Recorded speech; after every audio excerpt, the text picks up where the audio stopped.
So we're getting everything ready here. Bear with me just a moment. Appreciate y'all's patience. Oops, I do it.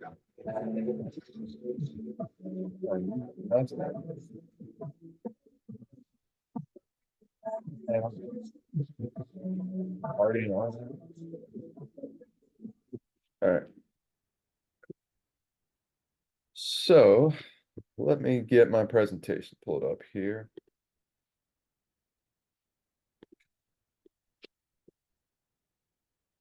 All right. So I got a good one planned today. I'm going to start connecting the dots. So everything that we talk about, I'm going to have on a mind map. And it's basically going to connect it back so that we can basically move ourselves towards the core of who we are. Quick screen share fast here. Screen share.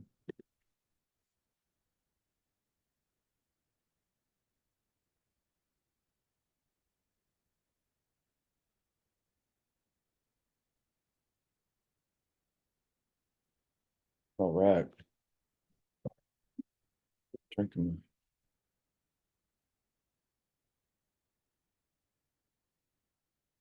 Oh, okay. So today I'm going to talk about rites of passage. And I also wanted to film a more in-depth video on this for my YouTube channel in the next few days in the process of moving. So it's been a little hectic. I appreciate you guys. And yeah, excited for the opportunities it's going to bring. The growth and expansion, taking that leap to the unknown. Amazing feeling. As Joseph Campbell talks about, which I talk about, reference him a lot, is the cave you fear to enter holds the treasure that you seek.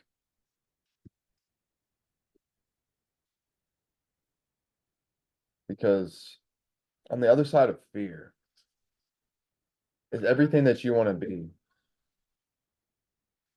And by stepping into that fear, you're able to conquer and integrate the shadow parts of yourself. That integration allows the persona, these various personas that we have to dissolve. So I've talked about the four major Jungian, still early, Jungian archetypes, the four major Jungian archetypes. I talked about those in my last call 2 weeks ago. Ow, cat. Where you have your persona, yourself, your shadow, and the anima and animus. So those four aspects are going to be required as you go through this journey, this hero's journey back to your core. Those are four major elements that you're going to encounter on a daily basis. And the only way that we can fully integrate and become the divine masculine version of ourselves is to understand it, is to understand how those work, and to understand that we must integrate those within our being if we wish to become the full divine embodiment. Banyan, I'm the noble talk buddy. I'm filming, okay? Okay, so those four elements, I did have it pulled up here, actually. Let me see. I did want to actually bring it up now that I'm talking about it, make it a little easier. All right, let's check it out. So the four major archetypes that I was referring to are self, the persona, the shadow, and the anima and animus. The only way for us to fully integrate and become who we came here to become is to work through these different aspects so that we can become the self, but the fully realized self, which we're going to have to go through various personas along the journey. We're going to have to integrate and heal our shadow and heal the animate animus within us. So that is last week's talk, and I talked about the different types, the 12 main archetypes that are generally represented throughout lore and throughout the different stories that we have, the different aspects. It's the ego, the soul, and the self, predominantly. And then I talked about the different archetypes and how there's different spectrums within that archetype. So these are the king, the warrior, the magician, and the lover archetypes, which are the 4 main mature masculine archetypes. And those have different spectrums depending on where you are in your journey at that moment. Now, I just talked about the 12. Might want to go through all that. I just wanted to briefly touch on it so I can connect it back to where we're at today. Today, we are discussing the rites of passage, which are necessary if you wish to become that divine masculine version. All right, can you all go in the other room, please?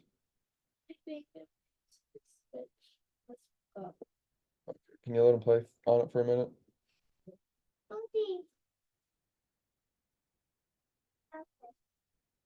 Thanks, Brandon. All right. Yes, Fortnite. So today's going to be a fairly quick call. Going to be about 30 minutes or less because I'm going to be moving today. Oh, I got a lot of driving to do and a lot of packing and unpacking. So first aspect is I wanted to connect everything, the rites of passage and everything else with divine masculinity. So what is divine masculinity? I know I've talked about it extensively, but it's one of those things that's really hard to define with just one definition or just a couple different terms because it's so all-encompassing that I've actually created a mind map to help describe it. And I'll go ahead and pull that up here. So divine masculinity. And this is something I just started building out last night. So I'm going to be expanding on this later on and including this likely as its own thing. But right now I am in the process of building this out and creating the structure because they all connect back to divine masculinity. Divine masculinity is ultimately leading us to our core. The core is who we are without the personas. As we just talked about the 4 major Jungian archetypes. The persona, we have the 4 personas. Oops, not 4 personas. We have multiple personas throughout our life, depending on what environment we are in and who we are around. The personas must dissolve, which happen when we begin to integrate our shadow, our anima, and our animus. We start to connect to different aspects of ourself that have been hidden, that have been tucked away in these rooms. You think about yourself like a giant mansion, and every room in that mansion is a part of yourself, which I want to relate back while I'm thinking about it with shamanism because I didn't put it in here, but one of the major aspects of shamanism is soul loss, or rather soul recovery, or let's call it, I was going to say soul refragmentation, but basically when you go through life and you experience trauma, what often happens is that you experience soul loss with that. I mean, it's inevitable because of how we are as divine beings. It's the nature of our spirit. It's important for us to understand that our soul cannot thrive or live within an environment that is toxic. So when we get to that point, basically projects out of our being into another realm in which we have to literally go and recover that aspect of ourselves. We have to go through a shamanic journey or work with a shaman who can help us to literally retrieve these lost parts of ourselves. There's so many people out here that are doing therapy and psychotherapy, not realizing that by doing this, if you have soul loss, then it's going to be like you are trying to knock on the door when nobody's home. So you're going to be trying to connect to an aspect of yourself that just isn't there. So by working with our soul, or rather connecting these soul fragments back to our core, we will begin to rediscover parts of ourselves that we have lost. I'll take these glasses off. Okay. So divine masculinity is the highest form of embodiment within our temple, within our physical vessel. But not just physically, because we're going to be connecting physically and non-physically. It's like the bridge between our highest self, our highest life purpose. When we embody divine masculinity, it's a multifaceted journey that calls upon us to integrate fully all these aspects of ourselves. And as you can see here, I talked about, I'm going to highlight these, but as I was just mentioning, the shadow, the persona, and the anima and the animus.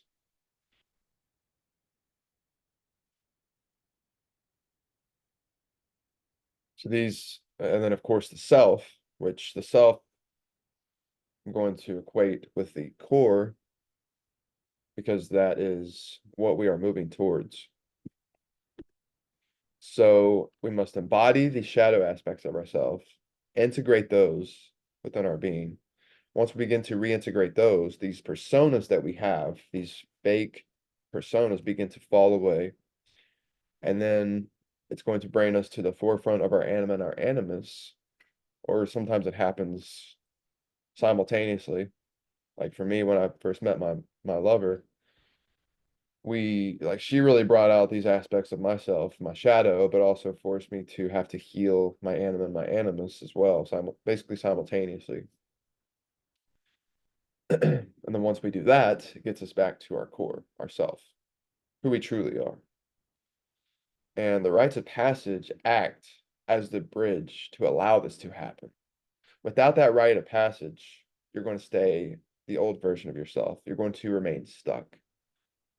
You're going to You need something to create that fire, that spark, just like a fire needs a spark for it to ignite. You need that spark to push and activate you so that you can become who you came here to become, right? And what is a rite of passage? A rite of passage is simply a ceremony or an event that marks an important stage in someone's life. It's that transitional moment where they physically make that transition. They do something intentionally to create, or rather, to bridge the gap between who they were and who they're stepping into so that they can step into who they truly want to be, the fully realized self. It is necessary because, like I said, it creates that spark. And for me, of course, I've talked a lot about this, but that was when I went to Egypt because Egypt created this spark within me that I had always wanted that I had been searching for my entire life, but I didn't know how to get it. It was like this part of me that was just lying dormant, waiting for me to step in and activate it. The problem is that I didn't know what I needed to do. I intuitively felt that I needed to go somewhere, that I needed to do something. Like I felt pulled to go on a pilgrimage. I just didn't know where or when or how that would even look. Once I decided to go and I actually purchased my ticket, like 2 months before. Actually, it was about a month and a half before I went. At that moment, that spark was created within me because I knew that I was serious. Subconsciously, I knew I wasn't backing out of this. This is something that is happening. And I was living with my dad at the time, so I hadn't told him that I was going to Egypt yet. Hadn't really told anybody. I told my sister, my partner, which, and there was a few select of my friends that I'd talked to about it, but for the most part, I didn't tell anybody because I didn't want to have that interference. I didn't want to have them trying to talk doubt in me because I knew this was my rite of passage that I needed.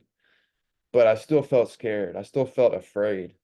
And the thought of going to another country by myself on this adventure was scary, but also so exhilarating at the thought of you don't know what could happen. You don't know who you can meet and what will become of us in the process. Anything could have happened. And so I did my best to prepare for all the possibilities.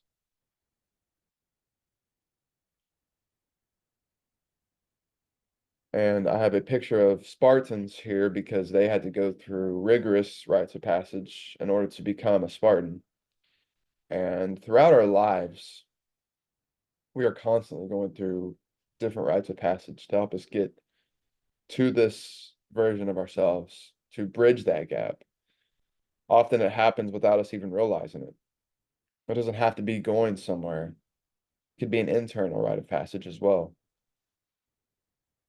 Women, their biggest rite of passage, for most women is birth, because that is a 9 month journey, a 9 month pilgrimage that they have to go through. And even the father goes through it, but not in the same way. He doesn't carry the actual baby, which is a whole thing in itself. But that's what causes a lot of women to really step into that for themselves. But men don't have something like that. They have,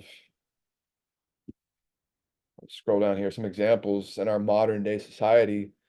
The biggest rite of passage that men have is joining the military, or maybe getting your license, or turning 21 so you can go to the bar and get fucked up. I mean, but it doesn't have that component, that essence that helps you to literally transform yourself from the inside out. We've lost this sense of community, this rite of passage, this tribal aspect of ourselves that we used to have, where men would often be pushed against themselves, tested against the elements, going out on a vision quest, or having to go hunt a wild animal that they may not return back from. These psychologically shifted us from boys to men because at some point you have to make a decision. You have to stand in that fire of transformation, or else you're going to remain stuck. You're going to remain this old version of yourself forever. And you're never truly going to know what it means to embody that fire.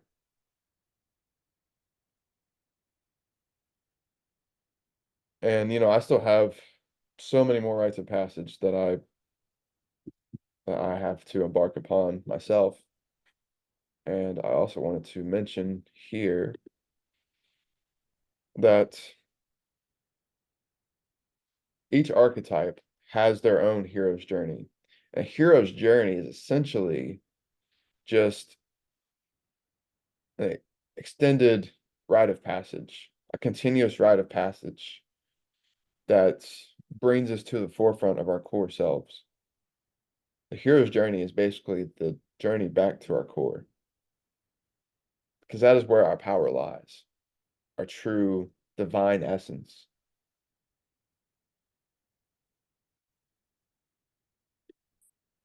The three stages of a rite of passage are separation, initiation, and then the return, which is where the transformation ultimately becomes part of our new being, our new identity. The first one is the separation. That's when you begin to get that calling.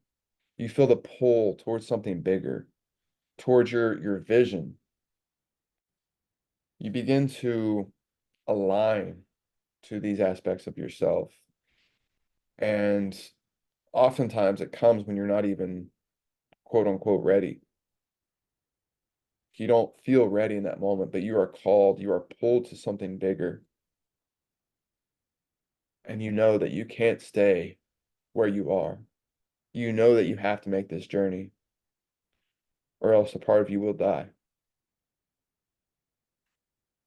You don't want to look back on your life, on your deathbed, living with the regrets of what you could have done.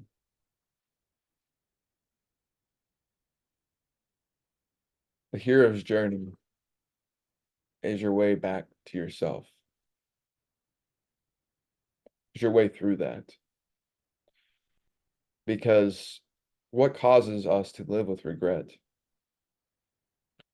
It's when we don't make decisions that we knew we should have, but we didn't because we had too much fear, we had too much doubt, too much uncertainty. When we don't make the decisions and we don't take the leaps of faith, we don't take chances in life to help get us to a new path or to get us to a life worth living, then at the end of the day, when we're on our deathbed, all we're going to have is the regret of what we could have done. So don't live your life in regret. As Les Brown talks about, the richest place in the world is the graveyard. Because in the graveyard lies the hopes, the dreams, the passions, the visions of all these people that were never fully realized. So when you have a dream, don't let it die with you. You have that vision for a reason. That is your medicine that the world needs. The world literally needs exactly what you have to give. Only you have that. And when you feel that calling, if you refuse and you spend the rest of your life running, then at the end of your life, what you will be left with is a sea of regret.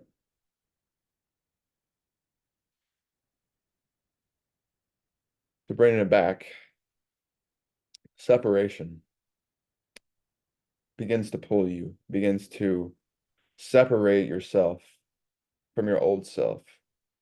Begin to feel that pulling away, like you are moving towards what you've always wanted to move towards, your highest destiny, your vision.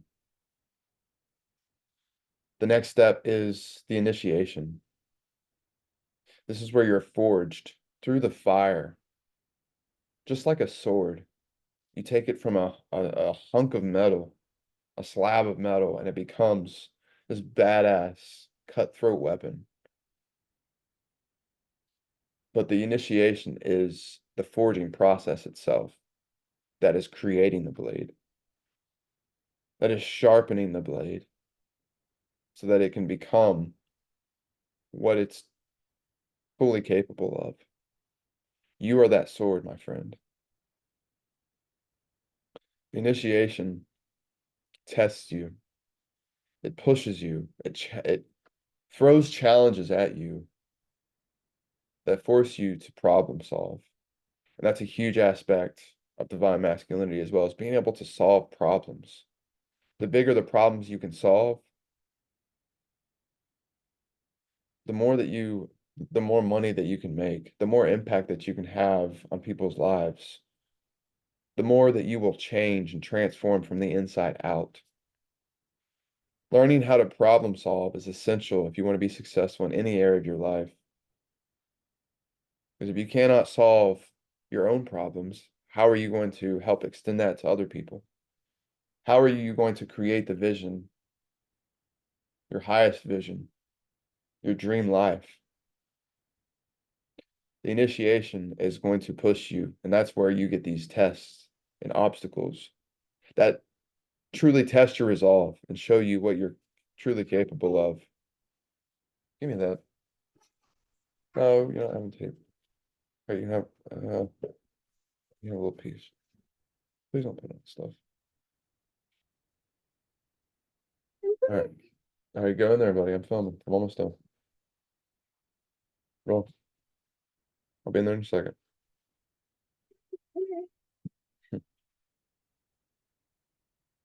And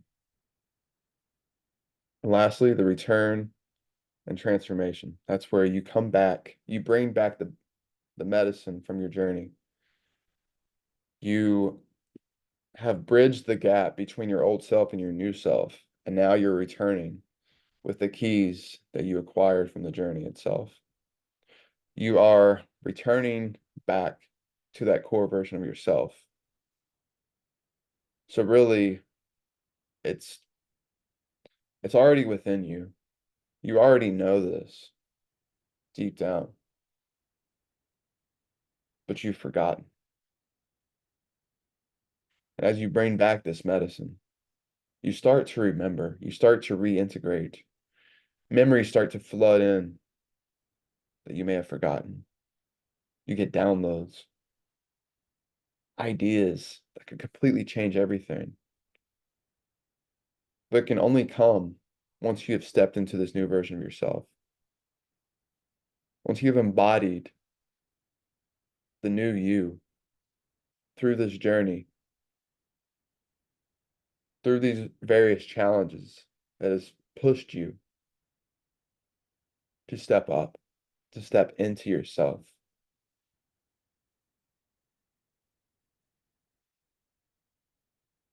And I just want to show that here. So you have the rites of passage, you have your separation initiation, and then I got reintegration. I like that label better because ultimately you have acquired pieces of yourself.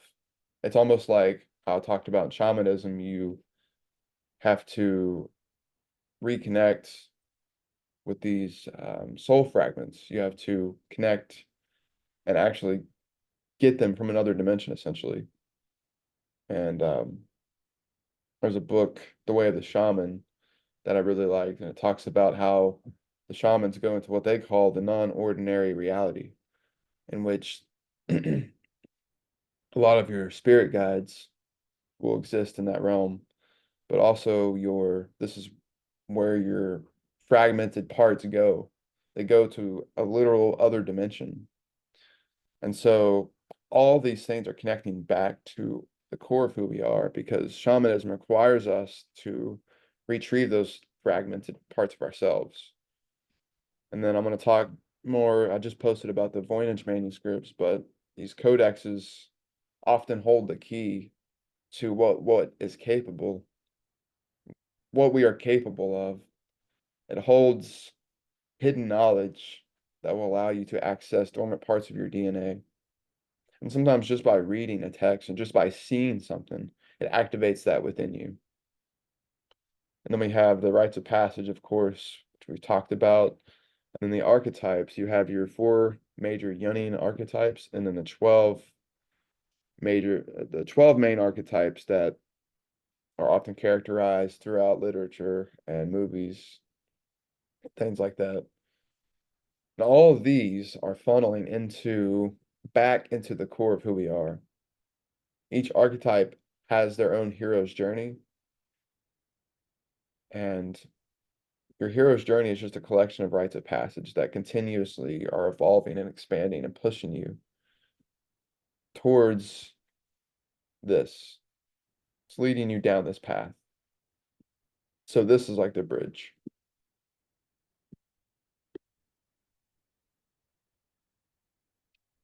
And there's a talk that I really liked there's a TED talk that talked about rites of passage and taking his son through this journey to become a man and what that means. And I really liked how he had it set up because it talked about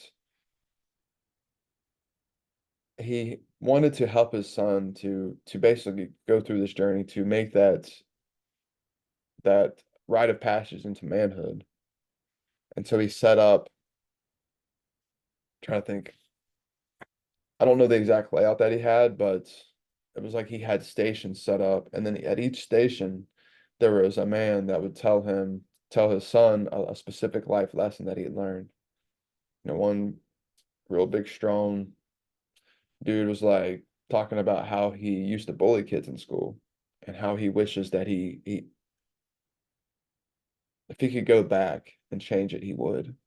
If he could go back, he would have stepped up, been a more courageous version of himself, and took up for the kids that were getting picked on. So he taught him the value of humility and kindness, compassion. And then the next man talks about, when to lead from the head and when to lead from the heart, when to lead from your gut. And then he goes on to the next man on this journey. And it's like it takes him through various rites of passage, just that journey itself. It opens him up to what it means to be a man, to give him different life perspectives so that he can make his own decision. And in that talk, he had these four pillars, these four main aspects of what goes into that. You have the ritual, community, lessons, and challenge. So the ritual is the intentional focus that will create the end result that you're looking for. A ritual is something that is really good to have as well in your own life so that you can continue to carry and embody the highest version of yourself throughout your everyday life.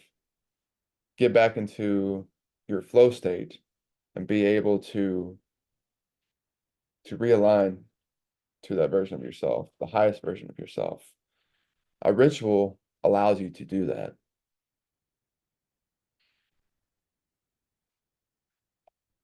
And yeah, so basically it creates the space for this highest version of yourself to flow in. If you don't have the space created, then how can you ever expect to get anything new? Just like if you have a house, you only fit so much stuff in your house. The only way to get new stuff that you actually want to get is to start getting rid of the old shit. And energetically speaking, not just physically, but energetically, it's going to open up new opportunities in other aspects of your life. And I've seen people where they clear out their entire house and then all of a sudden they get a job raise. They find a new partner that they've been wanting to meet. They, you know, get a loan or Fanny, I'm filming, buddy.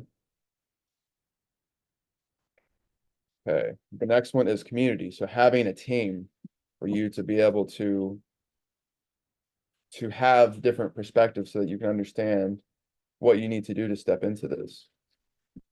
And that's where I talked about having the men throughout the journey spread throughout the walk because he was able to gain various perspectives that allowed him to make his own decisions, to make his own um so he could foster his own, sorry, the words aren't coming to my head. Basically, so he can form his own opinion of what it means to be a man, because we're all on a different path. So it's important for us to get different perspectives so that we can come into that on our own.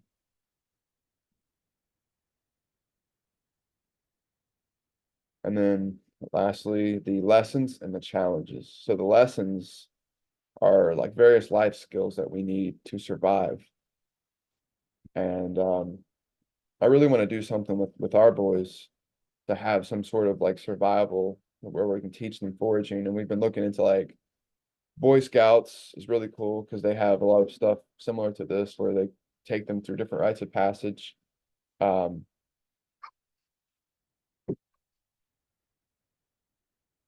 I think it's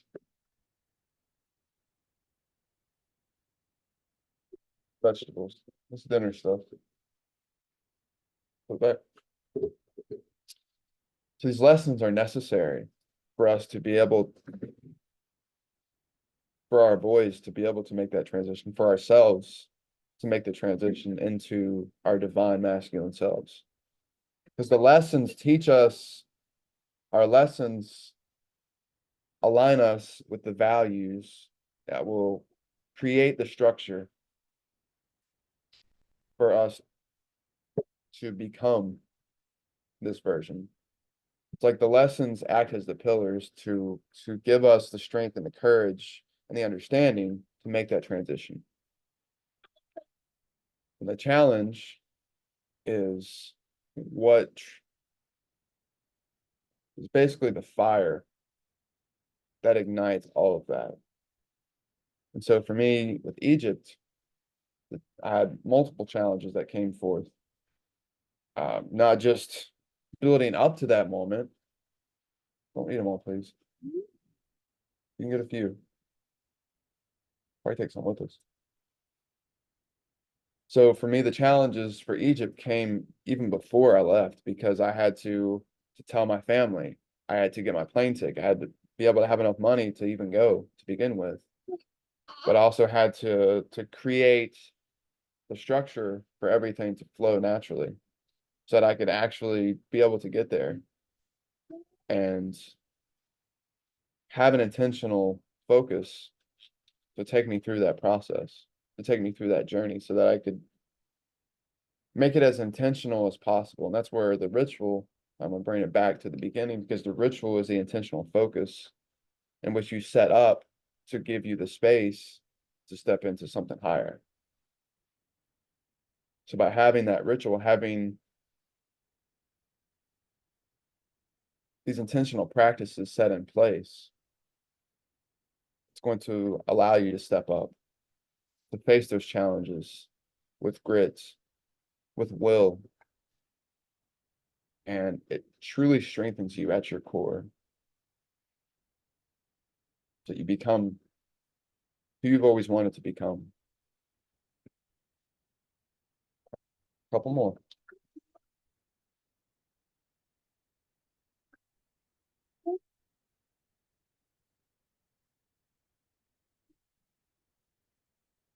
All right, save the rest. Yeah, yeah. Might take some with this. Yep. All right, my friends. So that concludes our talk. I'm going to head out. Seriously? Okay. Come on, bro.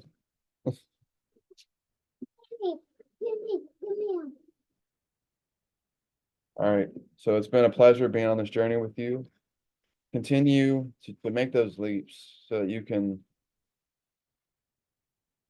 eat it right, dude. Can you go or you're not going to get any at all?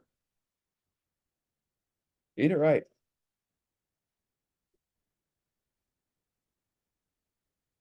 Continue to take those steps that you need to take that will mold you into the version of yourself that you've always destined to become.